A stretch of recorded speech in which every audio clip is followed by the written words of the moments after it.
കൂട്ടുകാരെ എല്ലാവർക്കും നമസ്കാരം. ഇന്ന് നമുക്ക് ഇഞ്ചി വെളുത്തുള്ളി പേസ്റ്റ് ഒരു രുചി വ്യത്യാസവും ഇല്ലാതെ ഫ്രിഡ്ജിൽ ഒരുപാട് കാലത്തേക്ക് സൂക്ഷിക്കുന്നത് എങ്ങനെയാണെന്ന് നോക്കിയാലോ. 1/4 കിലോ വെളുത്തുള്ളിയിലേക്ക് 2 കഷ്ണമാണ് കേട്ടോ ഇഞ്ചി ആവശ്യമായിട്ടുള്ളത്. 100 ഗ്രാം അളവിലാണ് നിങ്ങൾ എടുക്കുന്നതെങ്കിൽ ഒരു ചെറിയ കഷ്ണം അളവിൽ ഇഞ്ചി എടുത്താൽ മതിയാകും.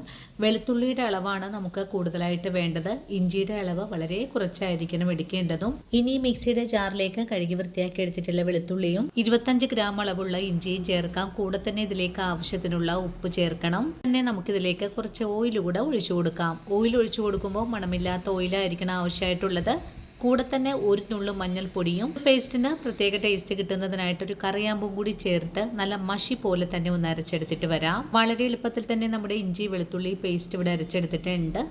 ഇനിയിപ്പോൾ ഈ ഒരു അരച്ച പേസ്റ്റ് ഒരു ചില്ലു കുപ്പിയിലേക്ക് ആക്കിയിട്ട് നമുക്ക് ഫ്രിഡ്ജിൽ വെച്ച് സൂക്ഷിക്കാവുന്നതാണ്. അപ്പോൾ നമ്മുടെ വീട്ടിലുണ്ടാക്കുന്ന ഏതൊരു കറിയും ആവട്ടെ അതിലേക്ക് എളുപ്പത്തിൽ ചേർക്കാനായിട്ട് ഈ ഒരു രീതി വളരെ തന്നെ ഉപകാരപ്രദമായിരിക്കും. ഈ തിരക്ക് പിടിച്ച ജീവിത സാഹചര്യത്തിൽ നെട്ടോട്ട് ഓടുന്ന എൻ്റെ കൂട്ടുകാർക്ക് ഈ ഒരു വീഡിയോ വളരെ തന്നെ ഉപകാരപ്രദമായിരിക്കും.